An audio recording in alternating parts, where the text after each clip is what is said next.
Hello friends. तो paper अब काफ़ी नज़दीक हैं। आप जानते हैं यूपीएससी जो आपका सिविल सर्विस मेंस है वो आपका सितंबर में होने वाला है। तो अराउंड आपके पास सिर्फ 2.5 मंथ्स बचे हैं और मेरे पास कई सारे मैसेजेस हैं कि सर एथिक्स को लेके आपने पेपर कैसे सोल्व किया, एथिक्स में क्या करना चाहिए। तो मैं उसी एस्पेक्ट को लेके यहाँ पे बात करना चाह रहा हूँ कि एथिक्स में हम क्या करते हैं। मेरे लास्ट टाइम 119 नंबर थे, अगर मैं देखें तो 119 मेरे मार्क्स थे, तो वो मैंने किस प्रकार से लाए। तो मैं जस्ट एक आपको एक प्रेजेंटेशन दे रहा हूँ कि मैंने पेपर को सोल्व कैसे किया था। लॉजिकल है कि मुझे बहुत सारे अभी आंसर्स एग्जैक्टली याद नहीं होंगे, बट इट जस्ट है एक सीमेंटिक रिप्रेजेंटेशन है कि मैंने वहाँ पे क्या करा था and how I approach the paper. Okay, तो जैसे जब पेपर हमारे सामने आया तो हम सभी लोग जो भी 2022 में एग्ज़ाम दे रहे थे ऑलमोस्ट सभी शौक थे। शौक इसलिए थे कि it was very lengthy paper, और जब आप इसको अटेम्प्ट करने गए तो ये और लेंथी हुआ। लेंथी कैसे हुआ? आप जब क्वेश्चन देख रहे होंगे सामने, आपको क्वेश्चन जो दिख रहे हैं, क्वेश्चन अराउंड 5 to 6 लाइन के क्वेश्चन थे। जनरली अभी तक जो 10 मार्क्स में क्वेश्चन आया करते थे वो 2 to 3 लाइन्स के हुआ करते थे और डायरेक्ट हुआ करते थे। इस बार उसका इनहेरेंट मीनिंग था, बहुत कुछ सोचना पड़ा। तो इस एग्ज़ाम में आपको क्या नीड होती है अगर मैं बताऊं, सबसे पहली चीज़ जो इस GS4 में आपको चाहिए वो है कामनेस। मैं बता दे रहा हूँ क्योंकि आप पेपर देने जाएंगे तो पहले पेपर GS3 का होगा और फिर देन GS4 का होगा। दोनों पेपर एंटायरली डिफरेंट है। GS3 में आप economy, science and tech, environment, security वाला पार्ट याद करके जाते हैं, and suddenly you have to switch to ethics paper, जहाँ पे आपको एथिकल कीवर्ड्स का यूज़ करना है, एथिकल एग्जाम्पल्स आपको यूज़ करने हैं। तो आपको पूरा माइंड सडनली चेंज करना पड़ता है। तो इसीलिए क्या होता है, जो मेरे अकॉर्डिंग सबसे बड़ी चीज़ है वो ये है कि आपको वहाँ पे काम रहना पड़ेगा। आई सजेस्ट कि एग्ज़ाम में जाने से पहले आप अपना एकदम फेस वॉश करें और ट्राई टू ईट 1 चॉकलेट्स। एक चॉकलेट ज़रूर खा के जाएं, उससे आपका थोड़ा सा जो एंजाइटी होती है, नर्वसनेस होती है, वो कम हो जाती है। ओके, तो काम रहें। और दूसरा जो रोल होगा, जिसको मैं हमेशा कहता हूँ, जो मुझे जानता है मैं उनको बोलता हूँ, आपका हैंड और माइंड और प्लस आपका जो कैपेसिटी, दोनों चीज़ों को जोड़ने का काम, जिसे हम क्रिकेट में बोलते हैं हैंड आई कोऑर्डिनेशन, वैसे एग्जाम में चलता है हैंड मीन्स हैंड बोल दूँ और आपका सिंपल आई और माइंड भी आप बोल सकते हैं। आई और माइंड, कि आप जैसे क्वेश्चंस को देख रहे हैं तो आपके माइंड में ना वो चल जाना चाहिए कि यार इस क्वेश्चन की डिमांड क्या है, कि क्या फैक्टर्स ये चाहता है, कौन कौन से इसमें एलिमेंट्स यूज़ में आने हैं, मुझे कौन से एग्जाम्पल्स खासकर कोट करने हैं। तो क्वेश्चंस को देखते ही आपके माइंड में एग्जाम्पल्स एग्जैक्टली आ जाने चाहिए कि यार इसमें तो मैं ये एग्जाम्पल कोट करने वाला हूँ। ये आप ज़रूर करिएगा, और जिसकी प्रैक्टिस आपकी ये होगी ना, तो आपका एग्ज़ाम अच्छा जाने वाला है। और फोर्थ चीज़, सबसे बड़ी चीज़ जो होती है, जितनी आपने प्रैक्टिस कर रखी है, प्रैक्टिस सिर्फ मैं लिखने की नहीं कह रहा, आपने सोचा कितना है। आप जब पढ़ रहे हैं ना तो प्लीज़ ये सोचें कि अगर इंटीग्रिटी पे क्वेश्चन आएगा तो I will write those examples, और या अकाउंटेबिलिटी पे मैं एग्जांपल लिखूंगा। अगर ऐसी केस स्टडीज़ आएंगी तो मैं क्या एग्जांपल लिखूंगा। तो आपको प्रैक्टिस करनी है उन सभी एग्जांपल्स की, जो आपको एग्जांपल्स जहाँ पे यूज़ करने हैं। तो ये चार चीज़ें बहुत ज़रूरी हैं, जिससे आपका पेपर एक तो फास्ट अटेम्प्ट होगा और आप पेपर को सही अटेम्प्ट भी कर पाओगे। पेपर में स्कोर करने का सबसे बड़ा जो फैक्टर है ना, सबसे बड़ा फैक्टर वो है कि आप उसको टाइमली कंप्लीट कर पा रहे हैं। पेपर कंप्लीट होगा तो स्कोर आएगा। और कंप्लीट कब होगा? जब आप उसको थोड़ा सा फास्टली अप्रोच करेंगे। और फास्ट अप्रोच कब होगा? जब आप कहीं ना कहीं उसको प्रैक्टिस में होंगे, आप उसको लिंक कर पाएंगे। तो मीन सिंपल सा है, पेपर कंप्लीट ज़रूरी है, उससे मार्क्स मिलते हैं। वो कब होगा? जब आप फास्ट तरीके से करेंगे। और फास्ट कब होगा? जब आपकी प्रैक्टिस होगी। ये तीनों चीज़ का ध्यान रखिएगा ना। मैं बात करता हूँ, जैसे मैंने क्वेश्चन देखा था तो पहला ही क्वेश्चन ये था एंड आई वाज लाइक कि क्या पूछ रहा है, मन में यही आया। तो मैंने क्वेश्चन पढ़ा तो क्वेश्चन 4 लाइन का, तो आई वाज जस्ट सरप्राइज कि यार क्या है। लेकिन मेरी स्ट्रेटेजी हमेशा क्या रहती है कि यार कि मैं जो हूँ, मैं इनिशियल क्वेश्चन हमेशा अटेम्प्ट करता हूँ, जो 1 2 3 हमेशा होते हैं। आई विल राइट ट्राई कि मैं 1 2 3 क्वेश्चन पहले लिखूँ, बाद में मैं पीछे आगे पीछे मूव करता हूँ, लेकिन स्टार्टिंग में मैं उनको अच्छा लिखने की कोशिश हमेशा करता हूँ। मैंने क्वेश्चन पढ़ा तो क्वेश्चन ठीक है, उसमें लिखा था what to reckon and what to overlook. तो जो फेरी फेरी में लगे होते हैं वो, मतलब उन्होंने बताया कि काफ़ी रेयर नहीं है। और इससे क्या हो रहा है, जस्टिस की ट्रेविस्टी हो रही है, और इफेक्टिव सर्विस डिलीवरी अफेक्ट हो रही है, और गुड गवर्नेंस अफेक्ट हो रहा है, क्रिटिकली इवेल्युएट। तो थोड़ा जब यहाँ में लगाया तो मीनिंग को समझ में आया कि ओके, यहाँ फेरी फेरी मतलब ये रूल्स की बात कर रहे हैं कि ब्यूरोक्रेट्स रूल्स में लगे हुए हैं, रेगुलेशंस में लगे हुए हैं, है ना, या मतलब वो ऊपर ऊपर चीज़ें देख रहे हैं लेकिन वो ये देख नहीं रहे कि उनका जो एक्चुअल रोल है वो इंश्योर करना है कि सोशल जस्टिस बना रहे, जो सर्विस डिलीवरी का पार्ट आपको दिया है वो आप अच्छे से कर पाओ। तो ये गुड गवर्नेंस मिसिंग हो रहा है जस्ट बिकॉज ऑफ फेरी फेरी। तो फिर आप उसको जब आपने एक्सप्लेन करना शुरू किया तो मैंने इसको इस प्रकार से लिखा। तो क्योंकि उन्होंने विजडम को मैंने ब्रीफली डिफाइन किया कि what is wisdom initial, okay, 2-3 line का विजडम का मीनिंग हुआ, और एक छोटा सा मैंने बनाया था कि विजडम किस प्रकार से रोल प्ले करता है आपकी सिस्टम के अंदर। ठीक है ना, वो क्वेश्चन पूछ रहा है कि पेरी फेरी जो लोग लगे हुए हैं वो काफ़ी रेयर है, रेयर नहीं है तो ये है। तो फिर ना मैंने उसको फिर हेडिंग बनाई कि किस प्रकार से पेरी फेरी में इंग्रोस्ड होने वाले उससे इश्यू आ रहा है किसको, सर्विस डिलीवरी को। तो देन आई कोट कि ओके, जब आप लगे होते हो तो आप क्या करते हो। फिर मैंने एग्जांपल्स मैंने सोचे कि क्या एग्जांपल डल सकते हैं। तो मैंने ऐसे बहुत सारे एग्जांपल सोच रखे थे। मेरे पास एग्जांपल क्या था, दिल्ली जो में कुछ लड़कियां थी, छोटी बच्चियां, उनकी डेथ हो गई थी जस्ट बिकॉज उनको टाइमली राशन नहीं मिल पाया था। क्योंकि राशन मिल नहीं पाया कि उनका राशन कार्ड, आधार कार्ड नहीं था, तो they were denied ration and they died of hunger. तो मुझे आता है कि यार ये बेस्ट एग्जांपल है। तो आई कोट कि किस प्रकार से आप सर्विस डिलीवरी अफेक्ट हो रही है। तो मैंने उसको कोट किया किस प्रकार से पेरीफेरी लगी होने में क्या हो रहा है, जो लोगों तक जो चीज़ें पहुंच पानी थी वो नहीं पहुंच पा रही है। मेरे पास एक और एग्जांपल आया कि केरल की एक ट्राइब थी, आई रिमेंबर उसका नाम मुझे एग्जैक्ट अभी तो याद नहीं आ रहा है। It was a Kerala tribe जिसको आज़ादी के बाद पहली बार आई थिंक आधार कार्ड या राशन कार्ड मिला था। तो आई कोट दोट की एग्जांपल कि किस प्रकार से उसमें लगे हुए हैं। तो ये चीज़ें थी ड्यूरिंग कोविड-19 की, जब हम बात कर रहे थे तो वहाँ भी लोग रूल्स में लगे रहे और लोग काफ़ी को लोगों को दिक्कत का सामना करना पड़ा। तो ये सब चीज़ें मैंने यहाँ पे कोट करी कि किस प्रकार से वो इनको अफेक्ट कर रहा है। तो आई कोट 2-3 एग्जांपल्स ताकि मेरे पॉइंट वैलिड कवर हो जाए, एंड देन फिर मैंने उसको पार्ट रखा क्योंकि क्रिटिकली एवेल्यूएट था। तो I just try to balance my answers. तो मैंने फिर लास्ट पार्ट में लिखा कि पेरीफेरी में इश्यूज़ तो आते हैं पर कई बार पेरीफेरी ज़रूरी भी होती हैं कि ताकि लोग लाइंस को क्रॉस ना करें, इसीलिए वो रूल्स वगैरह बनाए गए। पर अल्टीमेटली आपको ध्यान में ये रखना चाहिए कि आपका ultimate aim social justice, good service delivery है, तो ब्यूरोक्रेट्स उसका ध्यान रखें। तो इस प्रकार से मैंने उसको कंक्लूड किया। I give some 2-3 examples also there कि लाइक किस प्रकार से बियॉन्ड पेरीफेरी के बाद जैसे एक फेमस है आर्मस्ट्रॉन्ग पाम जिन्होंने रोड बनाया बिना गवर्नमेंट सपोर्ट के। पी नायर का एग्जांपल है जिन्होंने जनता को साथ में लेके बीचेस को क्लीन किया। तो इट वाज वो पेरीफेरी से बियॉन्ड गए। तो मैंने उनका एग्जांपल लिखा, तो मैंने इस आंसर को ठीक लिखा था ना। सेकंड ये क्वेश्चन मुझे थोड़ा सिंपल लगा क्योंकि डायरेक्टली था। उसमें क्या पूछा, apart from intellectual competencies, moral quality, empathy, compassion, some of other attribute that servants को बनाते हैं अच्छा इश्यूज़ लेने में। तो बड़ा सिंपल सा है, हम ये पढ़ते भी हैं। तो अब इसमें क्योंकि क्या लिखा हुआ है, apart from intellectual competency and moral qualities, तो इनको भी लिखाना है। तो हमने उसको मैंने चीज़ों को लिखा है कि ओके, जब चालू किया लिखना करना तो आई जस्ट मेंशन देयर कि क्या रोल है इंटेलेक्चुअल कॉम्पिटेंसीज़ का। तो मैंने उसकी हेडिंग बनाई, आई जस्ट राइट 2-3 पॉइंट्स किस प्रकार से इंटेलेक्चुअल कॉम्पिटेंसीज रोल प्ले करती है। जस्ट फॉर एन एग्जांपल, कोई ब्यूरोक्रेट अगर डॉक्टर रहा है तो उसने कोविड-19 में अच्छा काम किया तो उन्होंने वहाँ पे इंटेलेक्चुअल कॉम्पिटेंसीज यूज़ की।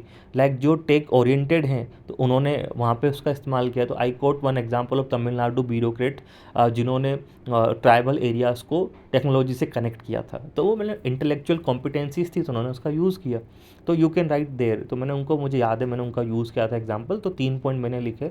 देन मोरल क्वालिटीज़ की जब बात की गई थी तो मोरल क्वालिटीज़ क्यों चाहिए, then you can quote good examples की उससे करप्शंस नहीं होता है, ओके, गुड गवर्नेंस होता है। लेकिन विद एग्जांपल्स आपको लिखना था। मैंने एग्जांपल्स लिखे थे मोरल क्वालिटीज़ वाले। तो मेरे पास बहुत सारे एग्जांपल्स थे, मैंने वीडियो अपलोड भी कर रखे हैं, आप देख सकते हैं। तो मैंने उनमें से 2 एग्जांपल डाल दिए कि किस प्रकार से मोरल क्वालिटीज़ वाली रोल प्ले करती है। फॉर एग्जांपल सबसे बड़ा एग्जांपल जो मोरल क्वालिटीज़ का है वो एम बिसेस बरैया का होता है। तो मैंने उनको डाला कि उनका एग्जांपल डाला, और भी 2-3 ब्यूरोक्रेट से मैंने एग्जांपल सीधे सीधे डाल दिए मोरल क्वालिटीज़ लाइक। फिर तीसरा था एम्पैथी और कंपेशन। आप चाहो तो अलग भी लिख सकते थे लेकिन मैंने दोनों को कंबाइन लिखा, एम्पैथी कंपेशन का क्या रोल है। फिर मैंने उनको लिखा कंपेशन होता है तो सर्विस डिलीवरी बेहतर हो जाती है। कंपेशन जब होता है तो आप दूसरों के प्रॉब्लम जल्दी सोल्व करते हो, डेडिकेशन आपके अंदर आता है। ओके, कंपेशन होता है तो आप इमोशंस को समझते हो। तो उन सारे पॉइंट्स को आपने लिखा विद एग्जांपल्स। तो जब भी कंपेशन का एग्जांपल आता है तो हमेशा हम बात करते हैं जो आपके नीति, जो अभी स्वच्छ भारत मिशन के पहले सीईओ थे आई थिंक, तो हाँ पी अय्यर जिनका नाम था, मैंने उनको कोट किया कि उन्होंने किस प्रकार से टॉयलेट साफ़ किया था, तो इट्स एन एग्जाम्पल। देन हम बात करते हैं आपका एस सोमवंशी, कॉम्पेशन का एग्जाम्पल, जिन्होंने अपना एसी दे दिया था गरीब बच्चों को लेके, माल न्यूट्रिशन बच्चों को लेके। तो दीज आर सम एग्जाम्पल्स कि कॉम्पेशन क्या कराता है। तो वो सब चीज़ें लिखी एंड देन कंक्लूड किया कि no doubt all of this things are necessary and government should imbibe them through proper courses, training program, ये सब हमने बातें करी। तो ऐसे जब क्वेश्चंस ये आते हैं ना, तो this is a low hanging fruits, क्योंकि इसमें क्या होता है ना, ऐसे क्वेश्चंस में सीधे सीधे आंसर्स आपके चलते हैं। तो इन क्वेश्चंस को ना आपको अच्छे से हैंडल करना है, क्योंकि इसमें ना सिर्फ साफ दिख रहा है कि ये लिखना है, ये लिखना है, यू हैव क्लियर आइडिया कि हमको 4 पॉइंट लिखने हैं, है ना। और एग्जाम्पल जरूरी, इसलिए मैं आपको एग्जाम्पल, मैंने 2 वीडियो बना रखे हैं और आप उनको यूज़ करें। ओके, नाउ थर्ड क्वेश्चन जो था, रूल्स एंड रेगुलेशंस सबके लिए सेम है, लेकिन डिफरेंस है उनकी परफॉर्मेंस के अंदर। जो पॉजिटिव माइंडेड होते हैं वो उनको अपने फेवर में यूज़ करते हैं, जो नेगेटिव माइंडेड जो होते हैं वो क्या कहते हैं, अपने गोल्स को अचीव नहीं कर पाते, अगेंस्ट में चले जाते हैं। इलस्ट्रेशन, तो अल्टीमेटली यहाँ पे बात आती है वही एटीट्यूड की। तो मैंने एग्जांपल स्टार्टिंग करी किस प्रकार से कि रूल्स रेगुलेशंस होते क्या हैं, जस्ट डिवाइड किए कि वो लॉज करके हैं, और ये पॉजिटिव एटीट्यूड पर डिपेंड करता है कि आपका एटीट्यूड किस प्रकार से है। तो पॉजिटिव एटीट्यूड वाले लोग रूल्स में से ही वो कहीं ना कहीं सोल्यूशन ढूंढ लेते हैं अच्छा काम करने के लिए, निगेटिव वाले नहीं कर पाते। तो just you have to write with those examples कि किस प्रकार से आपके जो पॉजिटिव माइंडेड ब्यूरोक्रेट्स हैं वो किस प्रकार से रोल प्ले कर सकते हैं। तो वो आपने लिखा। ओके, तो फिर आप लिख सकते हैं जैसे कोविड 19 में कई सारे ब्यूरोक्रेट्स थे, तो कई सारों ने तो लाठी चार्ज भी किया, आप देखे ही होंगे, लेकिन किसी लोगों ने उन्हीं रूल्स के अंदर किस प्रकार से जो वीकर सेक्शंस हैं, जो गरीब व्यक्ति हैं, उनको उन्होंने बेनिफिट्स पहुँचाए। ओके, आपने वो देखा होगा, कई सारे लोगों ने काम किया। आई थिंक कई सारे ब्यूरोक्रेट्स मार्केट में गए चेक करने के लिए कि ज़्यादा डिमांड, ज़्यादा वो प्राइस रेस तो नहीं कर रहे, शॉपकीपर्स लूट तो नहीं रहे। आई सीन सम वीडियोस, तो मैंने उनको कोट किया। तो ये एक एग्जांपल है कि इस प्रकार से पॉजिटिव माइंडेड इसको रूल्स को फेवर में अपने यूज़ करते हैं। इसी प्रकार जब हम बात करते हैं कि लाइक हाउसिंग की स्कीम्स होती हैं, बेनिफिशरीज़ को लेकर अगर कोई इश्यूज़ भी आता है तो किस प्रकार से वो हैंडल करते हैं। मतलब आपको रूल्स फॉलो करना है, लेकिन ये ध्यान रहे कि अल्टीमेट एम जो फर्स्ट क्वेश्चन में था कि जस्टिस डिलीवरी भी होती है, तो उस चीज़ों को लेकर आपको यहाँ पर लिखना था। और कुछ जो हैं आपको, जो उन्होंने बताया कि वो अनेबल टू अचीव गोल्स, कुछ लोग अचीव नहीं कर पाते जस्ट बिकॉज वो रूल्स में ही लगे रहते हैं या रूल्स को अपने अगेंस्ट में देखते हैं। तो फॉर एग्जांपल जैसे कोविड 19 में कुछ वो भी लोग थे जो रूल्स के अकॉर्डिंग था कि कोई बाहर नहीं निकलेगा, तो उन्होंने लाठी चार्ज भी किया। तो उनका ऑप्शन था कि वो किस प्रकार से चीज़ों को हैंडल कर सकते थे, है ना। तो वो वही चीज़ यहाँ पे आती है। तो कुछ लोग रूल्स के अगेंस्ट में जाके अपने अगेंस्ट में चले जाते हैं, अगर उसको निगेटिव माइंड तरीके से देखते हैं तो करप्शन की तरफ चले जाते हैं। You have to quote all those point, और इस प्रकार से वो कंक्लूड करना था। ठीक है, तो ये ऐसा थोड़ा ट्रिकी क्वेश्चन था, अगर प्रैक्टिस होती तो बन जाता, अदरवाइज फंस जाते। ओके, देन बी वाला क्वेश्चन था, it is believe that adherence in ethics in human action would ensure smooth functioning of an organisation, if so what does ethics six in promoting human life, और किस प्रकार से conflict को वो ख़त्म करता है। ठीक है, ये भी एक स्ट्रेट फॉरवर्ड क्वेश्चन है, ऐसे क्वेश्चन को ना बिल्कुल नहीं छोड़ना है, इनमें आप मैक्सिमम मार्क्स स्कोर कर सकते हैं। तो आपको एथिक्स डिफाइन करना है, सिंपल सा कि एथिक्स क्या होता था, उसमें कोई दिक्कत ही नहीं था। आप चाहते तो सिंपल बात कर सकते थे कि एथिक्स जो है स्मूथ फंक्शनिंग करता है सिस्टम की, यू कैन राइट देयर, क्योंकि आप पढ़ती हो तो 2-3 पॉइंट आप जल्दी जल्दी ऐसा लिख सकते थे कि किस प्रकार से स्मूथ फंक्शनिंग करता है, तो क्या करता है। तो एथिक्स जो है आपकी कंपेनियनशिप को स्ट्रॉन्ग करता है, निगेटिव जो माइंडसेट उसको दूर करता है ना। तो वो सब पॉइंट्स यहाँ लिख सकते थे ना। वो तीसरा मेन क्वेश्चन क्या है उसका, how ethics six promote in human life, तो आप हेडिंग बनाएंगे ethics and human life heading करके राइट 4 पॉइंट्स। तो आप सभी जानते हैं एथिक्स क्या करता है, आपको एक सुप्रीम ह्यूमन बींग बनाता है, एक बेटर ह्यूमन बींग बनाता है। ओके, देन और क्या करता है, तो वो सारी पॉइंट आप जो पढ़ते हैं एथिक्स में कोर टॉपिक, आपको वो 4 पॉइंट लिखने थे। राइट सम एग्जाम्पल्स आल्सो, क्या प्रमोट करता है, जैसे एथिक्स था तो हम बोलते हैं लॉर्ड राम मर्यादा पुरुषोत्तम, तो एक सुप्रीम बींग बनाया क्योंकि आपने एथिक्स को फॉलो किया। तो आपके अंदर वो, आप एक ट्रस्ट वर्थी व्यक्ति कहलाते हो, तो सोसाइटी आपका ट्रस्ट बढ़ जाता है। फॉर एग्जांपल गांधी को काफ़ी लोग ट्रस्टवर्थी मानते थे। बहुत सारे लोग जो होते हैं सोसाइटी के अंदर, आप देखते हैं कि जो ट्रस्टवर्थी होता है वही प्रॉब्लम को सोल्व करने भी वही आता है। तो ये सब पॉइंट आप डाल सकते थे कि 4 पॉइंट क्या होते हैं। देन वो क्या पूछ रहा है आपसे कि किस प्रकार से ये एथिक्स जो है रिजोल्व करता है कॉन्फ्लिक्ट को। तो तो आप मेंशन कीजिए किस प्रकार से करता है। अब सोचो, आप इतने टाइम से अगर आप पढ़ भी रहे हो एथिक्स एंड ऑल को, तो आप उस चीज़ को समझ सकते हैं कि क्या चीज़ें चलती हैं। तो अगर हम उसको देखें तो आप जैसे न्यूज़ में देखते हैं कि डॉक्टर्स का इशू आता है ना, तो अगर अगर संस्था एथिक्स को फॉलो कर रही है डॉक्टर वाले फील्ड, तो शायद पेशेंट से रिलेशन अच्छा हो पाएगा, ऑफिस में आपकी कॉन्फ्लिक्ट नहीं होगी। ओके, कोई आपके अंदर वो जो इन्फीरियरिटी सुपीरियरिटी कॉम्प्लेक्स होता है वो सब नहीं होगा। डे टू डे लाइफ आपकी फैमिलीज जो होती है उनमें लाइफ अच्छी चलेगी, आपके पेरेंट्स से बच्चों से अच्छी बात बनेगी, सोसाइटी में आपकी वैल्यू होगी। You have to write all those points day to day functioning करके and give some examples. Examples must हैं, वो पूछ रहा है या नहीं पूछ रहा है, आपको एग्जाम्पल्स लिखने हैं। ओके, तो ये क्वेश्चन यहाँ से था ना। अब जैसे ये जो क्वेश्चंस होते हैं फॉर एग्जांपल, ये मैं जनरली लास्ट में अटेम्प्ट करता हूँ कि जब मेरे को थोड़ा टाइम मिल जाता है कि मैं लिख सकता हूँ अच्छे से, तो तभी मैं इसको लिखना पसंद करता हूँ। तो इनमें भी क्या करना होता है, you have to explore your dimensions. इसके आंसर सेम नहीं हो सकते। तो सिंपल क्वेश्चन था कि एथिक्स क्या होता है, what you have and what you have right to do and what is right to do, दोनों में डिफरेंस। आप क्या कर सकते हो और क्या करना चाहिए, है ना, जो क्या सही है उसकी बात होती है। तो यहाँ पे बड़ा सिंपल था, you have to start with कि व्हाट इज़ एथिक्स, आप सिंपली डिफाइन कीजिए एथिक्स को। एंड देन कोर्ट की जो आपके जो स्टीवर्ट साहब है एकदम सही बात कर रहे हैं। Now you have to point कि what is right to do and difference between what is right to do. तो जस्ट आपको इन्हीं को एक्सप्लेन करना था कि क्या राइट है क्या नहीं, जस्ट एक्सप्लोर ऑप्शंस। तो जैसे फॉर एग्जांपल आपके पास राइट क्या है करने को, आप तो कुछ भी कर सकते हैं, लेकिन क्या राइट है वो एथिक्स कहलाता है। सिंपल सी बात है। आपके पास अधिकार है कि आप अपने बच्चों को, मतलब अधिकार तो क्या, यू हैव राइट कि यू कैन अपने चिल्ड्रन जो है आप उसको मतलब पनिश कर सकते हो, मार सकते हो, लेकिन क्या यह सही है, सही क्यों नहीं है, क्योंकि शायद उस पर निगेटिव इम्पैक्ट्स पड़े, तो ये चीज़ हो जाती है। तो आप पास बहुत सारे अधिकार होते हैं। फिर आप yes quote and examples, for example Gandhi के पास ऑप्शन था ड्यूरिंग नॉन कॉपरेशन मूवमेंट कि वो चोरी चोरा के बाद चाहे कैंसिल ना भी करे तो कोई उनको बुरा भला नहीं कहता, लेकिन राइट क्या था, क्योंकि वायलेंस हो रहा था, एथिकल इश्यूज आ गए थे, तो गांधी जी ने बैक ऑफ कर लिया। तो just quote all these examples कि आपके पास क्या राइट है और क्या राइट होता है, उनका डिफरेंस ही एथिक्स कहलाता है। आए समझ में? तो उस प्रकार से आपको यहाँ पे पॉइंट्स मेंशन करने थे 4-5 डिफरेंट डिफरेंट डायमेंशंस में, और आपको इस प्रकार से उसको एक्सप्लेन करना था। तो अल्टीमेटली एथिक्स क्या होता है, सही चीज़ें करना है जो सोसाइटी बताती है कि सही है। ठीक है, तो इस प्रकार से आपको ये सिंपल क्वेश्चन था। देन ये बहुत फेमस क्वेश्चन है APJ अब्दुल कलाम का स्टेटमेंट, तो किस प्रकार से करप्शन फ्री अगर आप चाहते हैं और नेशन ऑफ ब्यूटीफुल माइंड्स, तो आप बता सकते हैं। तो ये ब्यूटीफुल कोट आप मेंशन कर रहे हैं अब्दुल कलाम की, you can mention briefly corruptions क्या होता है, छोटा सा पार्ट करप्शन मेंशन कर सकते हैं।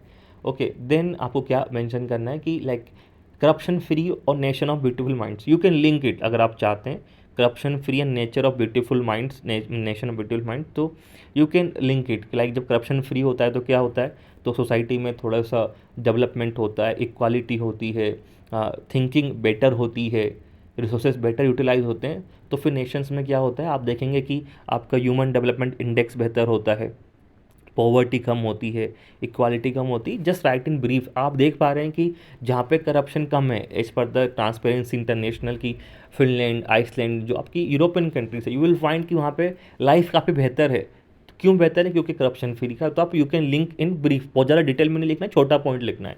ओके, देन क्या था, फिर सिंपल क्वेश्चन है वो क्या पूछ रहे हैं, then role of father mother and teacher.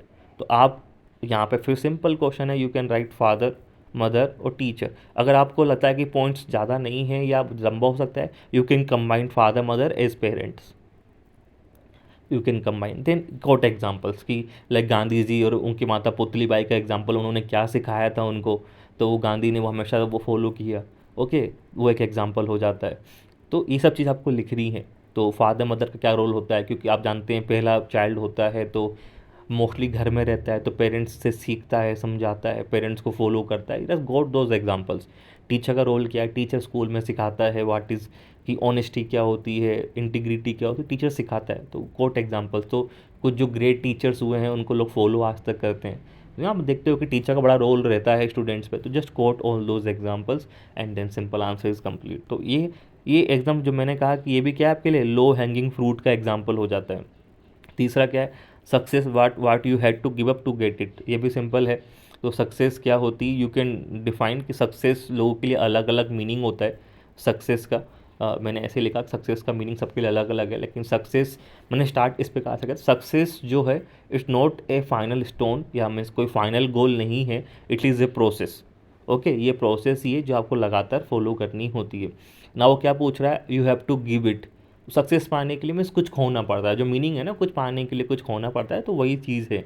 Just explore all those dimensions, like जो सिविल सर्विस प्रिपरेशन कर रहे होते हैं अपने गोल के लिए, उन्हें क्या खोना पड़ता है, तो they have to give sometimes, क्योंकि ज़्यादा पढ़ाई करनी पड़ती है, हार्ड वर्क देना पड़ता है, शायद वो उनको कई बार वो अपने फैमिली से दूर रहते हैं, फैमिली से इतनी बातचीत नहीं हो पाती, अपने जो सोसाइटी फ्रेंड्स से काफ़ी थोड़ा दूर हो जाते हैं, तो उनको वो चीज़ देनी पड़ रही है, अपना टाइम बहुत दे रहे हैं, तो सिविल सर्विस में वो हो गया। ठीक है, लाइक फॉर एग्जांपल जब इसरो की बात हुई थी, तो इसरो वालों ने क्या, उन्होंने भी काफ़ी चीज़ों को लगा टाइम दिया, चीज़ों को लगे रहे, बहुत सारी चीज़ें होती हैं तो आपको सक्सेस। देन इसके अलावा ये चीज़ नहीं होती मटेरियल, सिर्फ आपको साथ में कुछ और चीज़ें भी होती हैं। फॉर एग्ज़ाम्पल आपको अपने अंदर का जो ईगो है वो भी छोड़ना पड़ेगा, है ना। अपने अंदर की जो आपके अंदर की जो हम बोलते हैं डिज़ायर्स होती हैं, कई बार जो हम जो वर्ड यूज़ करते हैं सेंसेस जो होते हैं, कई बार वो सब कुछ त्यागना पड़ता है। तो ये कोट एन एग्जाम्पल सक्सेस के लिए आप क्या क्या कर सकते हो, और जो भी आपको एग्जाम्पल पता है जस्ट कोट इट, तो आपको काफ़ी सारे अच्छे अच्छे पॉइंट्स यहाँ पे मिल जाएंगे। Okay, now this is very simple question, जो मैंने हमेशा कहा कि फिर से कुछ लो हैंगिंग फ्रूट्स होते हैं। गुड गवर्नेंस, तो गुड गवर्नेंस आप डिफाइन करेंगे। नाउ रिमेंबर, जब आप चीज़ें डिफाइन कर रहे हैं ना, it should be very clear. तो गुड गवर्नेंस आप डिफाइन कर रहे हैं, तो कोट एग्जैक्ट डेफिनीशंस जो भी आपने पढ़ रखी है, आपने वर्ल्ड बैंक की पढ़ी है तो कोट वर्ल्ड बैंक, आपने यूएनडीपी की पढ़ी है तो कोट यूएनडीपी, है ना। एग्जैक्ट डेफिनेशंस होनी चाहिए जो आपको पता है। ओके, तो ये हो गया। नाउ ई गवर्नेंस में क्या स्टेप्स लिए गए हैं बेनिफिशियरीज के लिए, ओके, किससे पैसे हेल्प करिए। तो आपने गुड गवर्नेंस लिखा, आप चाहें तो शॉर्ट में गुड गवर्नेंस के आप कंपोनेंट भी शो कर सकते हैं, it will give you some extra marks कि आपने गुड गवर्नेंस के कंपोनेंट वहाँ पे मेंशन कर दिए। नाउ रिसेंट इनिशिएटिव्स इन ई गवर्नेंस, ओके, तो आपने ई गवर्नेंस में इनिशिएटिव्स और मेंशन कर रखा है जो स्टेट ने लिए हैं। You can coat diverse, you can coat central government, state government, आप वहाँ पे मेंशन करें। तो लाइक आप मेंशन कर रहे हैं फॉर एग्जांपल, जैसे बहुत सारे हैं, Gyanodaya project I think MP का है, महाराष्ट्र का कुछ है, जैसे कई सारी डॉक्यूमेंट्स वहाँ चले गए हैं। देन आपका जो डॉक्यूमेंट्स ऑनलाइन जमा हो रहे हैं, मेरे को नाम स्किप हो गया काफ़ी चीज़ों का, तो you can code. Then Pragati is there, बहुत सारे प्लेटफॉर्म आपको चल रहे हैं गवर्नेंस को लेकर, डीबीटी हो गया, आधार लिंकेज हो गया, आधार इनेबल्ड पेमेंट सर्विस हो गया, बहुत सारे चल रहे हैं, तो you can code all this. ठीक है, इन्होंने किस प्रकार से हेल्प किया, तो यू हैव टू मेंशन कि ये किस प्रकार से हेल्प कर रहे हैं। ओके, हेडिंग डाली आपने, तो नाउ क्या उन्होंने क्या 4 पॉइंट लिखी है कि इन्होंने करप्शन कम कर दिया, क्योंकि हम एथिक्स का आंसर लिख रहे हैं तो करप्शन कर दिया, सर्विस डिलीवरी काफ़ी बेहतर कर दी है ना। जो वीकर सेक्शंस हैं वो चीज़ों को यूज़ कर पा रहे हैं, लास्ट माइल डिलीवरी अच्छी हो गई है। Just quote all those example, और मैंने कहा विद एग्जाम्पल्स लिखना है। ओके, बिना एग्जाम्पल के काम नहीं चलेगा। ठीक है, तो आप उनके जो डेटा हो, कुछ एग्जाम्पल्स हो, तो प्लीज़ लिखिए किस प्रकार से काम चल रहा है, तो वो चीज़ आप लिखेंगे। देन साथ में आपको कुछ नेगेटिव इश्यूज़ भी लिख रहे हैं कि क्वेश्चंस क्या पूछ रहा है, how far help, some negatives आप लास्ट में लिखेंगे किस प्रकार से, लाइक जो अभी भी जो इलिटरेट या जो दूर वाले सेक्शन से उनको दिक्कत हो रही है, they have to travel to cities. Then Aadhaar, उसको हम बोलते हैं Aadhaar based inclusion and exclusion error जो होती है वो समस्या है। उसमें फेमस एग्जांपल राजस्थान का है कि जहाँ पे मेरे को पता था, केस स्टडीज मैंने देखी थी कि राजस्थान में आधार कार्ड को, आपका जो मनरेगा है उसका पैसा निकालने के लिए उनको ट्रेवल करना पड़ता है 50 से 100 किलोमीटर, और पैसा खर्च करने पड़ते हैं, तो वो निकाल रहे हैं। तो राजस्थान गवर्नमेंट ने उसको दूर किया था, तो वो बड़ा इशू आया था। कई सारों के फिंगरप्रिंट्स काम नहीं करते, इश्यूज चले जाते हैं। इस आपने देख रहे हो कि मानो आपका नहीं है आधार और कुछ चीज़ लिंकेज नहीं है, तो इश्यूज आपको फेस करने को पड़ रहे हैं। तो just quote all those examples और कंक्लूड कीजिए कि e governance is a good initiatives. तो आप ट्राई कीजिए कि लोग ज़्यादा अवेयर हों और अल्टरनेटिव ऑप्शंस भी लोगों के पास रहें, उस प्रकार से आप ये कर सकते हैं। तो ये क्वेश्चन एकदम लो हैंगिंग फ्रूट्स है, ये 10 मार्क्स में आप आराम से 5-6 नंबर आ सकते हैं। ठीक है, तो ये आपको करना है। अब इसका जो क्वेश्चन थे, ये सारे क्वेश्चन जो चालू है 4 के बाद, ये सब थोड़े बड़े बड़े थे, तो आई जस्ट स्किप्ड इट कि मैं थोड़ा बाद में इनको सोल्व करूँगा। मैं पहले केस स्टडीज़ कर लेता हूँ, फिर बाद में इन पे आया था मैं, लेकिन फिर हम क्वेश्चन लाइन से सोल्व कर रहे हैं तो हम कर ही देते हैं। ओके, जैसे ये क्वेश्चन था आपका ऑनलाइन केस स्टडीज़ को लेके, लाइक फॉर एग्जांपल कि ऑनलाइन मेथोडोलॉजी हम डे टू डे मीटिंग्स में यूज़ कर रहे हैं, अप्रूवल्स में कर रहे हैं, टीचिंग में कर रहे हैं, कि इसके एडवांटेज भी हैं, डिसएडवांटेज भी हैं, बेनिफिशरीज़ के लिए भी, सिस्टम के लिए भी। ना एथिकल इश्यूज़ क्या इन्वॉल्व है वो आपको बताने हैं। तो बड़ा सा क्वेश्चन था, तो मैं जितनी जल्दी मैं पढ़ सकता था मैंने पढ़ा, और जस्ट राइट की okay what is online learning की, मैं बताया कि ऑनलाइन लर्निंग क्या है। जो डेटा मेरे पास था मैंने वो डेटा कोड किया कि आजकल इतना चल रहा है। देन वो क्या बोल रहा है, उसका एडवांटेज उसका डिसएडवांटेज मैंने हेडिंग बनाई, आई कोड सम एडवांटेज, कोड सम डिसएडवांटेज। एडवांटेज क्या है कि मैक्सिमम रीच हो सकती है, फार फ्लंग एरियाज में पहुंच सकता है, कोस्ट इफेक्टिव हो सकता है ना। एंड देन डायनेमिक है क्योंकि इजी टू अंडरस्टैंड होता है। लोग आजकल देखते हो कि बड़े एनिमेशंस का यूज़ कर रहे हैं, all those you can quote examples. Then disadvantage क्या है कि लाइक बेल ऑफ पीपल ही यूज़ कर सकते हैं, जहाँ पे कनेक्टिविटी नहीं है उनको इशू है। देन बायसनेस हो सकती है, बायसनेस क्या कि प्रोग्राम आप लोग डिज़ाइन कर रहे हैं, कोई ओवरसी कर नहीं रहा कि वो सही पढ़ा रहे हैं कि नहीं पढ़ा रहे, हो सकता है ना, ये गलत भी तो हो सकता है, ये सब यूट्यूब पे बहुत लोग पढ़ा रहे हैं। तो कौन वेरीफाई कर रहा है कि they are following the syllabus या they are following the parameters, क्या गवर्नमेंट उनको देख रही है। They are non certified teachers. भाई स्कूल में तो क्या होता है कि ओके दे आर बीएड हैं या प्रोफेसर्स हैं, तो उनका कुछ तो क्राइटेरिया है, गवर्नमेंट देख सकती है। बट यहाँ तो इंडिविजुअल्स हैं, गलत पढ़ा रहे हैं तो कोई रोकने वाला नहीं, तो वो बायसनेस हो सकती है, कुछ गलत चीज़ सिखा सकते हैं आपको, है ना। और देन उसके अलावा इश्यूज आता है प्राइवेसी को लेके, तो डेटा आपका पूरा चला जाता है, तो डेटा है, प्राइवेसी है, आइडेंटिटी थेफ्ट का इशू आ जाता है, ऑल दिस। देन कई सारे वहाँ पे स्केम्स निकल के आ रहे हैं, तो all this things are there. तो ये एडवांटेज डिसएडवांटेज। देन उसके बाद वो क्वेश्चन पूछ रहा था कि एथिकल इश्यूज़ क्या है। देन सिंपल सा आपको हेडिंग बनाना था कि what is ethical issues, just quote ethical issues. कुछ तो कॉमन जो डिसएडवांटेज के तो वो वहीं चले ही जाएंगे, तो जस्ट कोट एथिकल इश्यूज। तो मैंने पहले ही कहा प्राइवेसी का एक बड़ा इशू वहाँ पे आता है ना। और जो इनइक्वालिटी वाला जो इशू है वो वहाँ पे आएगा क्योंकि सिर्फ बेल ऑफ पीपल ही यूज़ कर सकते हैं, है ना। देन तीसरा जो स्कीम्स हो रहे हैं, जो वो जो बायसनेस आपको दिखाई दे रही है वो वहाँ पे दिखाई, तो just quote all those ethical issues जो वहाँ पे आपको दिखाई दे रहे हैं, और फिर ये आंसर आपको कंप्लीट हो जाएगा। बट जो मेन आम जो चीज़ है ना वो ये है कि कितनी जल्दी आप चीज़ों को परसीव कर सकते हैं। तो ये एक सिंपल सा क्वेश्चन था ना। फिफ्थ वाला क्वेश्चन अगर हम देखें पहले बी वाला पार्ट, ये क्वेश्चन स्कोर स्कोर इंक्रीज करने वाला है। ये आपका स्कोर बहुत ज़्यादा बढ़ा देगा क्योंकि अगर उसको अच्छा लिखेंगे ना, यू विल गोट, एक तो मिलना ही है, अच्छा लिखा है तो 1.5 मिल जाएगा, तो आपको अराउंड आप 7 7.5 नंबर 10 में से ला सकते थे, मुझे मालूम था, मैंने देखते ही। तो आपको फिर लिखना था कि वाट इज़, और ये 3 3 लाइन में लिखना है। अब इसमें बहुत कुछ लिखने की ज़रूरत नहीं है। Define constitutional morality, just write 3 line कि क्या होती है morality, is like the values, जो प्रिंसिपल्स जो मेंशन किए कॉन्स्टिट्यूशन में, आप उनको फॉलो करेंगे, reverence towards them. And quote example, एक एग्जाम्पल लिखना था, मेरे पास एग्जाम्पल फिक्स ही होता है, वो आपका एग्जाम्पल है नब्ते जौहर जजमेंट, जहाँ पे कोर्ट ने कहा था use constitutional morality toward their LGBT या जो भी चीज़ें थी, तो मुझे वो याद था, मैंने उनको कोट किया। कॉन्फ्लिक्ट ऑफ इंटरेस्ट जब डिफाइन कीजिए, क्या होता है जब दो चीज़ें आपस में टकरा जाती हैं, then you can give, it can be public versus public, private versus public, वो कुछ भी हो सकता है। जस्ट गिव एन एग्जांपल, कई सारे सुप्रीम कोर्ट के जज जो होते हैं बेंच से अपने आप को अलग कर लेते हैं जस्ट बिकॉज वो किसी को जानते हैं, तो just to avoid conflict of interest हटा दिया आपने, काम हो गया। Probity in public life, quote exact definition जो प्रोबिटी की होती है, तो ये याद करके जाना, exact definition and give example. Give example, you can give example M Visvesvaraya, you can quote Gandhi, है ना, you can quote S Sanakaran, there are so many people, you can quote any examples. Now challenge of digitalisation, अब जो पूछ रहा है ना वही लिखना है। अब लोगों ने क्या कर दिया, they are explain digitalisation, need नहीं है, जस्ट राइट चैलेंजेस।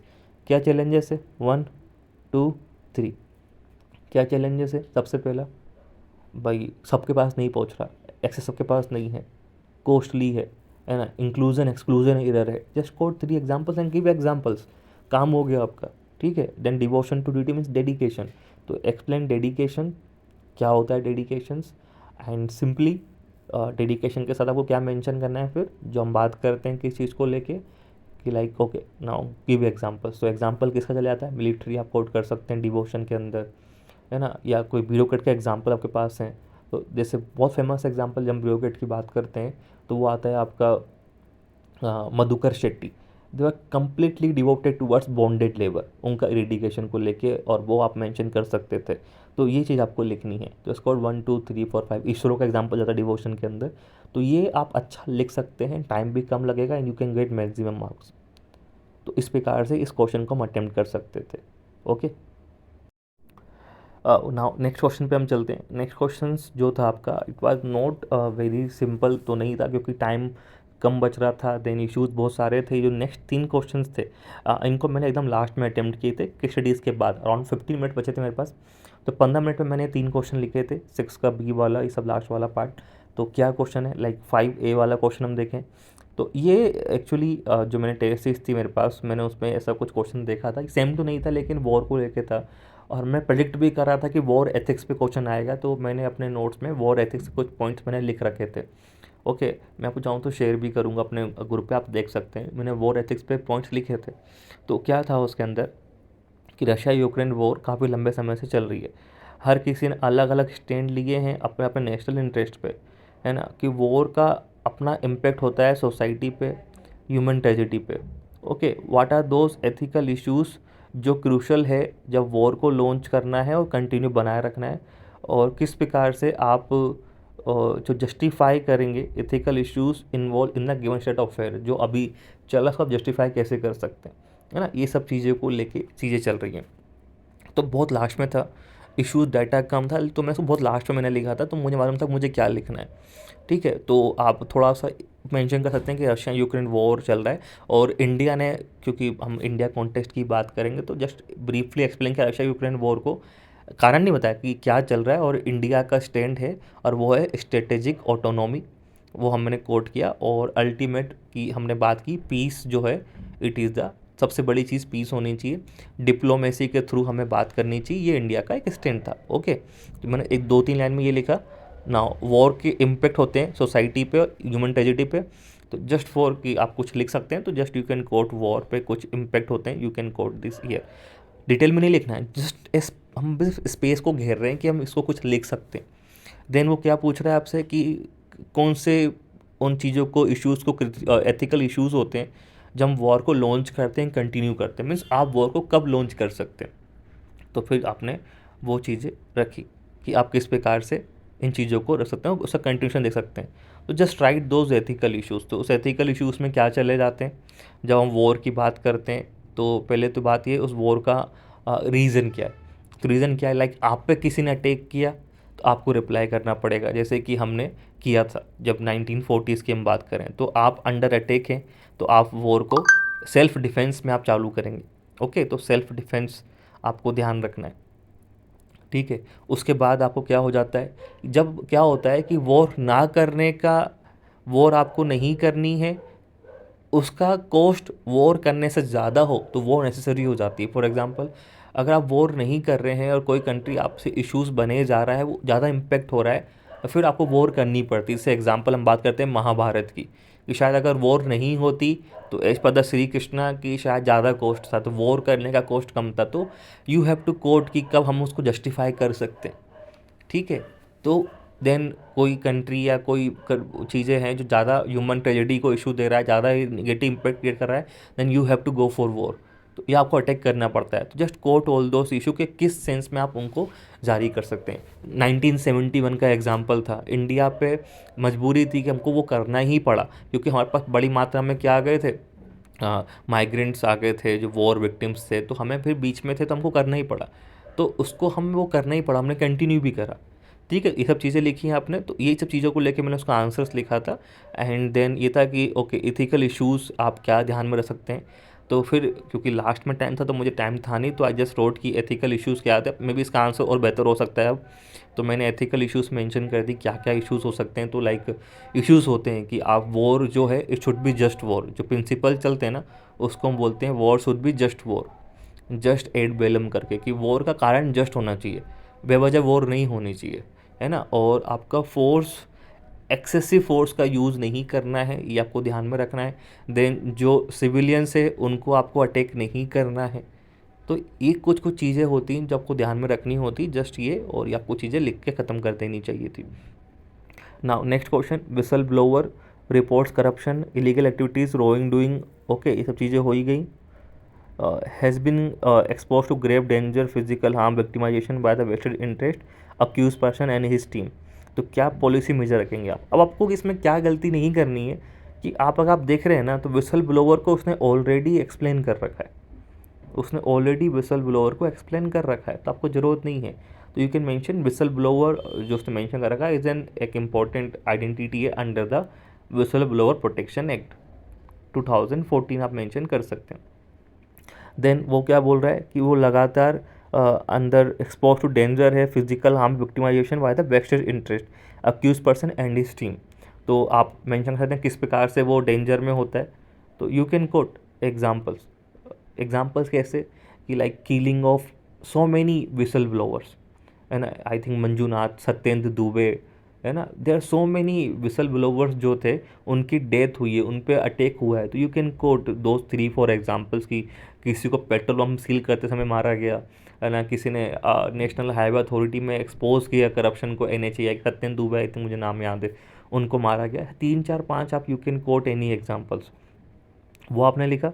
उसके बाद पूछ रहा है कि क्या पॉलिसी मेजर्स आप रखेंगे, तो जस्ट राइट कि पॉलिसी मेजर्स क्या है। तो अभी गवर्नमेंट ने, यू कैन कोट, अभी गवर्नमेंट के पास क्या है, विशल ब्लोअर प्रोटेक्शन एक्ट है, तो उस एक्ट में कुछ पॉजिटिव्स हैं उनको आप कोट कर सकते हैं ना। अलग पॉलिसी मेजर्स क्या होंगे, तो फिर हम उन पॉलिसी मेजर्स जो आपने पढ़े यू कैन कोट देम कि क्या पॉलिसी मेजर्स होने चाहिए विशल ब्लोअर को बचाने के लिए। तो मोर प्रोटेक्शन उनके पास होनी चाहिए। जो विशल ब्लोअर एक्ट के अंदर जो एक इशू है, उसमें लिखा हुआ है कि अगर वो कुछ भी एक इशू है, मुझे याद नहीं आ रहा है कि किस प्रकार से अगर वो नेशनल सिक्योरिटी के अगेंस्ट कुछ बताता है या करता है तो उस पर केस हो सकता है।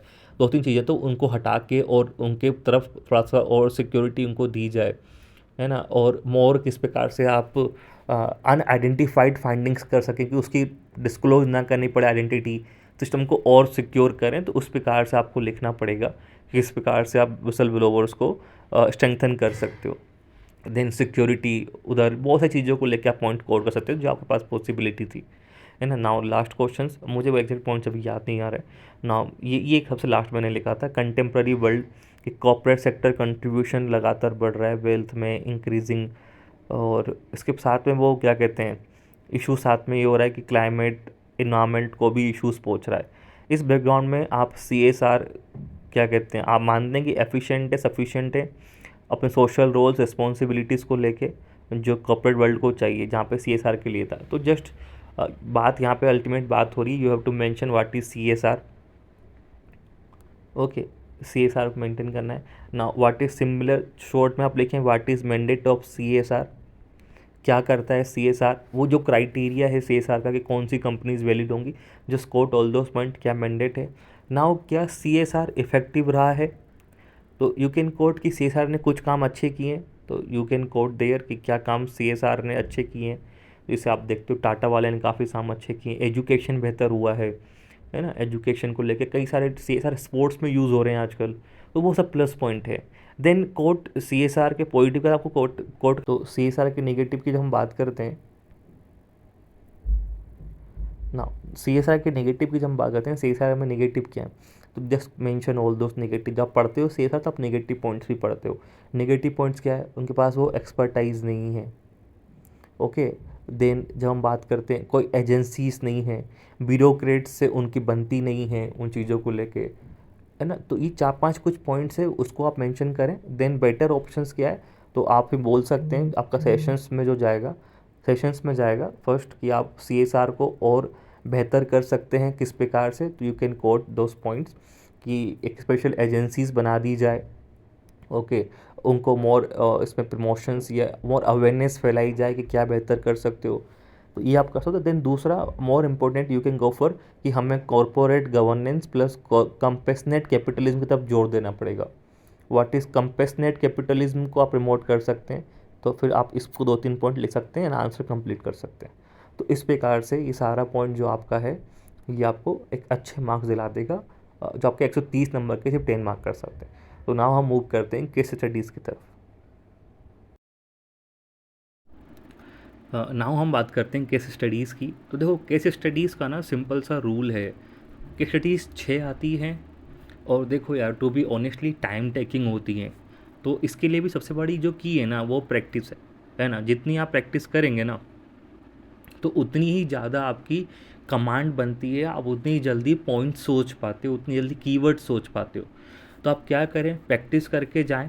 प्रैक्टिस कैसे, आप देखेंगे ना तो केस स्टडीज़ का ना जो थीम होती है ना फिक्स होती है। एक इन्वायरमेंट एस्पेक्ट से आती है या डिजास्टर एस्पेक्ट से आती है, एक कोई आपका पुलिस इशू को लेके आती, लाइक किसी का मर्डर हो गया या किसी आईपीएस या डीएसपी की डेथ हो गई है। एक सिक्योरिटी इश्यूज़ को लेके आता है, ये कुछ। और एक आपकी बिजनेस वाली फील्ड से मोस्टली आपको देखने को मिलती है। तो ये ऐसी कुछ 5 7 8 टॉपिक्स होती हैं, थीम्स होती हैं जो होती हैं। जस्ट उन थीम को प्रैक्टिस कर लें कि अगर ये थीम अगर आती है, ये 5 6 7 थीम अगर आती हैं, तो इन थीम पे मैं क्या कौन कौन से इसमें एथिकल डायलेमा हो सकते हैं, ऐसी थीम पे प्रैक्टिस करके रखें। ओके, राइट डाउन दो डायलेमास की, लाइक ओके कि यहाँ पे यूटिलिटेरियन आप कोड करना चाह रहे हैं वर्सेस कंसिक्वेंशलिस्ट कोड करना चाह रहे हैं, या पर्सनल वर्सेस पब्लिक, जो भी डायलेमा हो सकते हैं, राइट इट डाउन। सिमिलर ऐसे ही एथिकल इश्यूज हर केस स्टडीज़ के फिक्स हो सकते हैं, तो ट्राई टू राइट दिस और उनको आप रिवाइज़ करें। तो क्या होगा, जब आप केस स्टडीज़ लिखने जाएंगे ना, तो आपको फ़ायदा मिलेगा कि आपको सोचना नहीं पड़ेगा। टाइम क्यों लगता है कि आपको सोचना बहुत पड़ता है, तो सोचना कम हो जाएगा कि लाइक ओके यार, ये मैंने केस स्टडीज़ पढ़ी है डिजास्टर वाली, मुझे ये पॉइंट डालने हैं, लाइक इकोसेंट्रिज्म, एंथ्रोपोसेंट्रिज्म, वर्ड्स जो भी डायलेमा आपको लग सकते हैं, आप वो देख सकते हैं। ओके, तो ये चीज़ आपको देखनी है। अगर आप देखना चाहते हैं कैसे लिखा जाता है, तो आप मेरे ग्रुप को फॉलो कर सकते हैं, मैं यहाँ पे मैं मेंशन कर दूंगा। ओके, मैंने बना रखा था कुछ टॉपिक इस प्रकार से, तो ये आपको फ़ायदा करता है। ये 3 चीज़ आपकी कमांड पे होगी, तो केस स्टडीज़ आपकी टाइमली कंप्लीट होगी, कोई डाउट नहीं है। जैसे ये केस स्टडीज़ है, तो बहुत बड़ी केस स्टडीज़ होती हैं, आप इनको पढ़ेंगे तो हाँ। एक और चीज़ प्रैक्टिस करें ना, जो मैं फिर से कहा, आपका आई और माइंड कोऑर्डिनेशन, ये बहुत ज़रूरी है कि आपकी आंखें जो पढ़ रही हैं, आपका माइंड कितनी जल्दी प्रोसेस कर रहा है। जितनी जल्दी वो प्रोसेस करेगा, उतनी जल्दी केस स्टडीज़ को आप समझ पाएंगे। वरना बहुत लंबी केस स्टडीज़ होती हैं, जैसे आप देखेंगे ना, प्रभास कंपनी का कौन है, वाइस प्रेसिडेंट है। ओके, कंपनी डिफ़िकल्ट टाइम से गुजर रही है, सेल डाउनवर्ड चल रही है, तो उसी से कंपनी के फाइनेंशियल हेल्थ पे इशू बढ़ रहा है, उस पर प्रेशर भी लगातार बना हुआ है। इसके बाद प्रोफेशनल कंपनी है, सब चीज़ें, प्रेशर है लंदन बेस्ड कंपनी से, ये सारे पॉइंट्स उसने दे रखे हैं। खुद भी एक्सट्रीम प्रेशर में है, ये सब चीज़ें हो गई हैं। इसके बाद अगर हम देखें तो उसके बाद टॉर्चर, उसकी फैमिली, सब इश्यूज़ को लेके चल रहा था। इसी बात में फिर उसको एक आदमी मिलता है सुभाष करके, जो ये पूरी कहानी की जो बोलता है कि मैं आपको दे दूंगा, मुझे आप नौकरी पर रख लो, I will share you details. तो ये पूरी कहानी आप पढ़ सकते हैं, मतलब मैं यहाँ पे पूरा डिटेल जाना नहीं चाहता कि क्या इसमें लिखा है, यू कैन गो।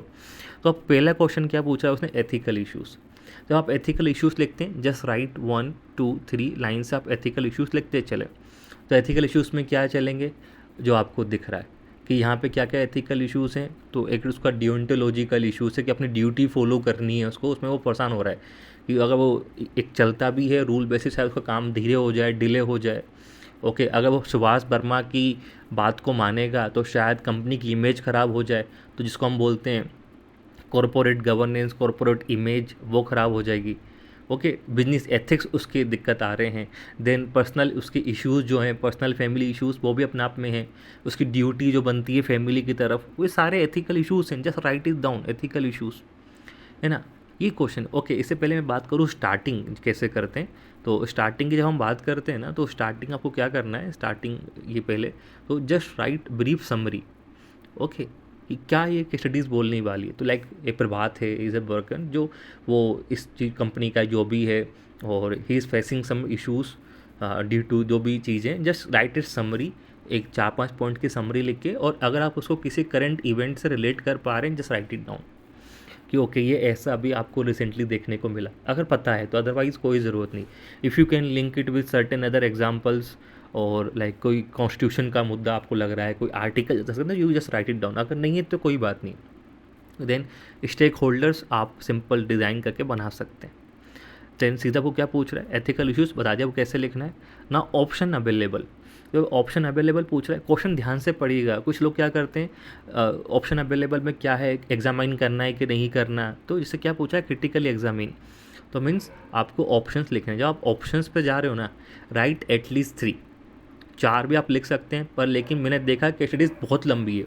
अगर छोटी होती ना तो मैं 4 लिखता ऑप्शंस, लेकिन बहुत बड़ा था तो मुझे लगा कि यार मुझे मार्क्स गेन करने, ना कि बहुत लंबा लिखना है, तो मैंने 3 लिखा। तो 3 आप एटलीस्ट लिखेंगे कि यार ये ऑप्शन अवेलेबल है, right pro and con, at least 2 point दोनों में होने चाहिए।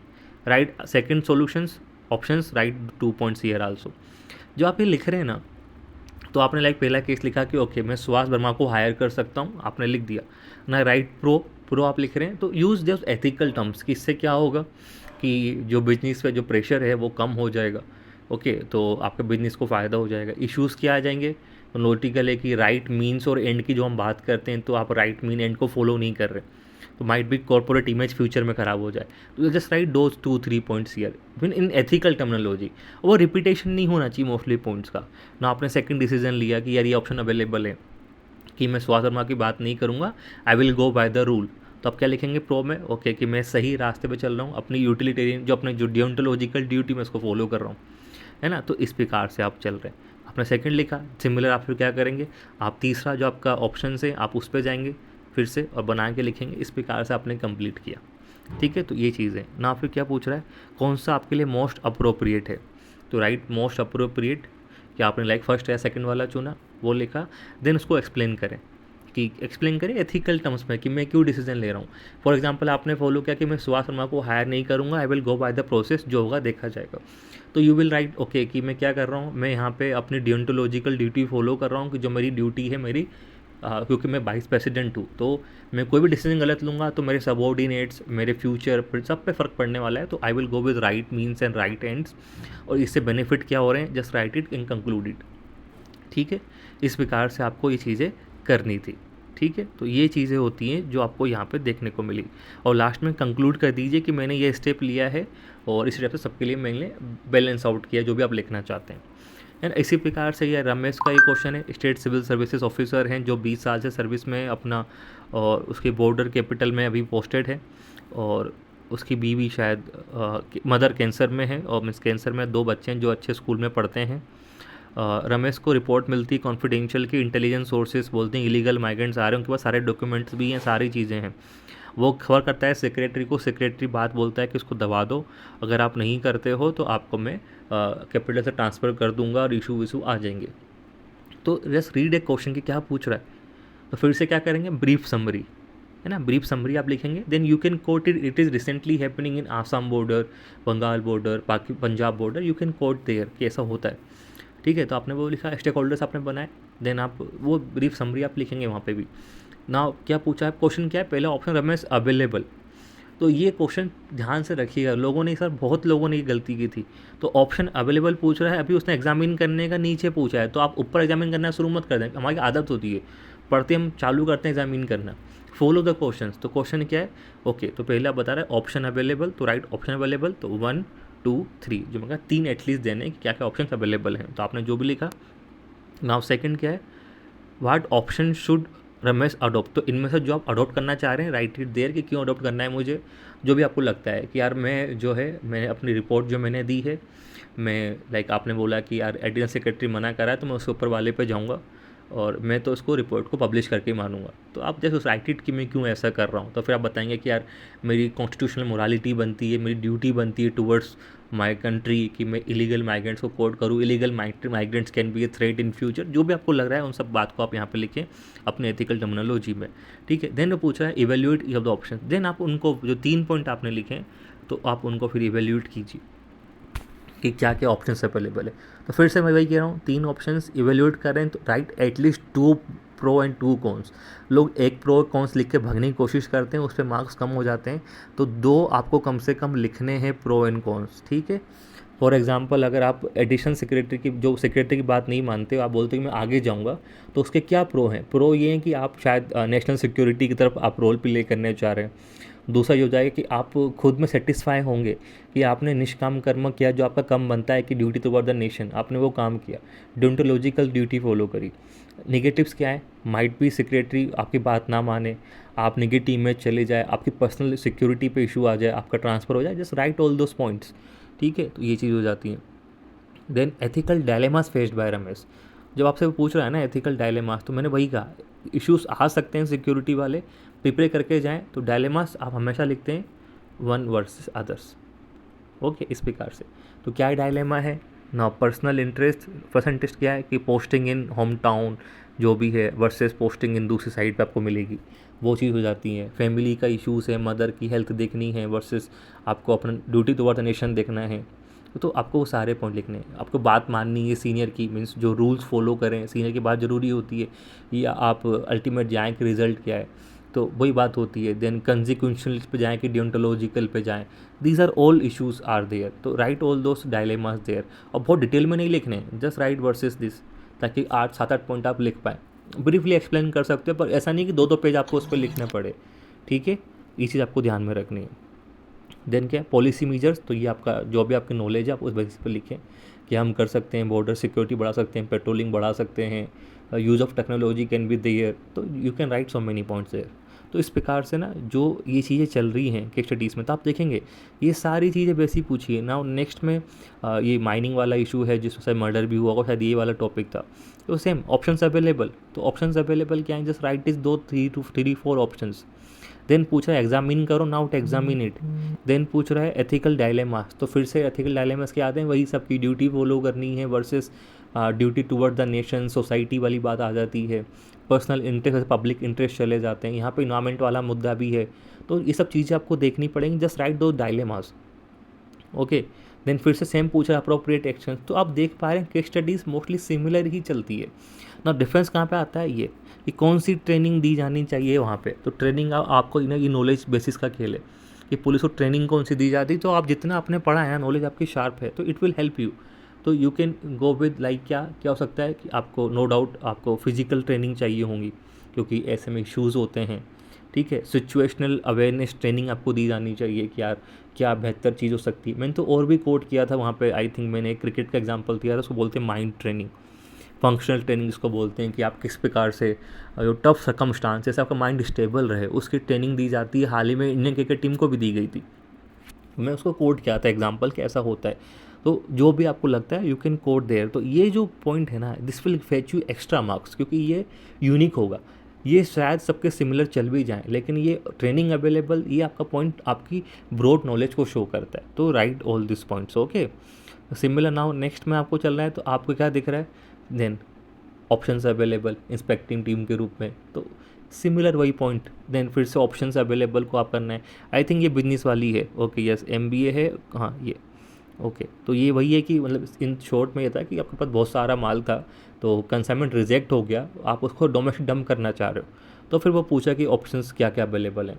तो हाँ करें, ना करें, या कुछ और ऑप्शंस भी हो सकते हैं, आप उनको कोट करेंगे ना। ऑप्शंस अवेलेबल जो है इवेल्यूट करना है। तो यहाँ पे बिजनेस टर्मिनोलॉजी चलती है, क्या it is against the business ethics, it is against जो हम बात करते हैं कंज्यूमर का जो वेलफेयर है, कंज्यूमर सेंट्रिक अप्रोच हम अपना नहीं रहे हैं, फ्यूचर में कंपनी की इमेज को निगेटिव हो सकती है ना। तो अगर हम बात करें जो डिसीजन हम ले रहे हैं, डिसीजन हम सोच रहे हैं, लेकिन जो कंसिक्वेंशियल अप्रोच होती है वहाँ पर रिजल्ट ये ख़राब हो जाएगा, और आपकी ड्यूटी बनती है कि कंपनी को गलत होने से रोकना भी है। तो all right all those points there. तो जो थीम होती है ना, उन थीम के ना कीवर्ड्स माइंड में रखो कि यार इन्वायरमेंट वाली में क्या जाता है, बिजनेस वाली में की जाता है। बिजनेस वाले में बोलते हैं sensitive towards customers, corporate governance, compassionate capitalism, all those points are there जो हमको ध्यान में रखना है। तो ये चीज़ हो जाती है। देन ऑप्शंस का अडॉप्ट करने, एथिकल डायलेमा फिर से वही आएगा। तो जो मैंने कहा ना एथिकल डायलेमास, ये बड़ा रोल प्ले करता है जब आपको पूरे पॉइंट्स माइंड में होंगे तो। और देन फिर कंसिक्वेंसेस क्या हो जाएंगे, तो यही है। अगर आप उसको ओवरलूक करते हैं तो वही कंपनी की इमेज आपको नुकसान दे सकती है ना। Corporate image, corporate governance, downfall of revenue, sales loss हो सकती हैं। Just write all those points. तो ये की है। बाकी आप देखेंगे सिमिलर के स्टडीज़ हैं, कुछ भी अलग नहीं है सब में। नाउ नेक्स्ट में देखो फिर से options available to Rakesh, okay. Examine each of the following ethical dilemmas and course of action. तो सिमिलर पॉइंट है, बस आपकी जो थीम है कि लाइक यहाँ पे एक्सीडेंट हो गया था और ड्रिंक था, उसकी मौत हो गई थी, तो कंपनसेशन को लेकर डिमांड चल रहा है। तो ऑप्शंस क्या हो सकते हैं, तो ऑप्शंस तो वही होते हैं जो गिने चुने हो सकते हैं, लेकिन अंतर क्या पड़ता है कि आप किस प्रकार से एक्सप्रेस कर रहे हैं, उनकी बात मानूँ नहीं मानूँ या क्या करना है। तो write all this points. Then solution भी आपको निकालना है। डायलेमास क्या फेस करेंगे कि भाई उसकी फैमिली का इश्यूज़ हैं वर्सेस आपकी कंपनी की पॉलिसीज़ क्या हैं। देन आपका काम रुका हुआ है, वो सब इश्यूज़ आपको वहाँ पे हैंडल करने हैं, ठीक है। एंड जिसके बाद जो हम बात करते हैं ना लाइक एथिकल डायलेमास, तो ये चीज़ होगी ना ऑप्शंस, क्या कोर्स ऑफ एक्शन आप लेने वाले हैं। तो फिर आपकी थोड़ी सी नॉलेज कि यार मैं क्या करूँगा, कि मैं रिजेक्ट करूँगा कि यार देखो अंडर द पॉलिसी क्योंकि वो ड्रिंक था, तो मैं लॉज को ओवर कुक आप नहीं कर सकते, कि लॉज को आप चेंज नहीं कर सकते, लेकिन हाँ आप यू विल टेल कि ओके कि मैं सेकेंडरी जो ऑप्शंस अवेलेबल हैं, अगर कुछ और ऑप्शंस हो सकते हैं जहाँ से इंश्योरेंस मिल सकता है, यहाँ से जो कोई भी कंपनसेशन मिल सकता है तो मैं दूंगा। तो आई कॉर्ड्स की जैसे एक पॉलिसी होती है एम्प्लॉय स्टेट इंश्योरेंस करके एक होता है, तो वहाँ से मिलता है कुछ कॉर्पोरेट कंपनसेशन, वहाँ से मिल सकता है। वो या आई विल टॉक विद जो रिसेंट आपके जो लाइक आपके जो विधायक होते हैं, एमपीज होते हैं, उनका कोई फंड होते हैं तो दे विल डोनेट देयर। तो जो भी हो सकता है, आई विल ट्राई टू कि मैटर सोल्व हो जाए। तो ये चीज़ आपको लिखनी है। तो यही है, तो सब कुछ सिमिलर है। आपको देख रहे हैं कि स्टडीज़ कोई अलग नहीं चल रही है। यहाँ पे आपको ईपीसीबी वाला केस फिर से आ गया, कंपनीज उसको मान नहीं रही हैं। तो ऑप्शंस क्या हैं, क्योंकि कंपनी को लोग आप जो वहाँ पे काम कर रहे हैं, जो इन्वायरमेंटल लॉज को फ्लो कर रहे हैं, मतलब तोड़ रहे हैं, तो वहाँ पे अगर आप एक्शन करने जाते हो तो एम्प्लॉयमेंट लोगों का जा रहा है, तो लोग आपको मानने तैयार बैठे हैं। तो यहाँ पे भी वही इश्यूज़ आ गया, जो चीज़ होती हैं कि ऑप्शंस अवेलेबल क्या हैं, डायलेमा पूछेगा आपसे। तो है ना डायलेमा कि लोगों का एम्प्लॉयमेंट है वर्सेस इन्वायरमेंट है, तो वहीं से फिर से वही एंथ्रोपोसेंट्रिज्म वर्सेस इकोसेंट्रिज्म का इशू है। तो ऑल दोज पॉइंट्स जितने माइंड में होंगे ना, तो आप उनको जल्दी जल्दी लिख देते हो। और मेरा पेपर टाइमली कंप्लीट इसीलिए हो पाया था कि मैंने मोस्टली पॉइंट सोच के मैं गया था। जैसे मुझे दिखा डायलेमा में ये है, तो I just wrote it that dilemma कि यार ये डायलेमा चलने वाले हैं। तो वो फ़ायदा मुझे हो गया। नहीं, ऑप्शंस अवेलेबल क्या है, जो वही होते हैं कि बात माननी है नहीं माननी, जो भी आपको लगता है, फिर देन उनको एग्जामिन करना है। देन मैकेनिज्म वाला पार्ट जो मैंने कहा, ये थोड़ा सा यूनिक होता है। तो कैसे कंप्लाई करेंगे, तो रियल टाइम मॉनिटरिंग, इंसेंटिव आप दे सकते हैं। तो राइट ऑल दोज पॉइंट जो आपके पास होते हैं। तो जितना अच्छा प्रिपेयर आप रख के जाते हो, एथिक्स का की है, इसलिए एथिक्स को बिल्कुल लाइटली नहीं लेना चाहिए, है ना। तो मैंने ऐसा किया हुआ था, इनिशियल अटेम्प्ट्स में एथिक्स तैयार नहीं था तो मेरे मार्क्स 90s में आते थे, पर जब मेरा पेपर तैयार हो गया तो मेरा स्कोर हमेशा 110 प्लस ही आता है। अभी मेरा लास्ट स्कोर 119 था, मैंने आपको मार्कशीट डाल रखी है, आप चेक कर सकते हैं। तो ये चीज़ें चलती हैं। तो केस स्टडीज़ का सिंपल सा केस है, प्रिपेयर इट। जितना अच्छा प्रिपरेशन करेंगे उतने अच्छे मार्क्स आपको मिलने वाले हैं। तो ये सिर्फ एक जो मैंने आपको वीडियो बनाया है, ये सिर्फ एक पर्पज़ है कि एक डिमॉन्स्ट्रेशन है कि मैंने ये कैसे सोल्व किया था, मेरी क्या अप्रोच थी, कि मैंने क्या सोल्व किया। तो मैंने बताया कि मैंने पहले कुछ इनिशियल क्वेश्चंस 10 मार्क्स के सोल्व किए थे, अराउंड मैंने 1 आवर के आसपास, 1 and 1:15 75 मिनट्स अराउंड मैंने उनको सोल्व किए। फिर मेरे को लगा कि टाइम लग जाएगा, तो I shifted to case studies.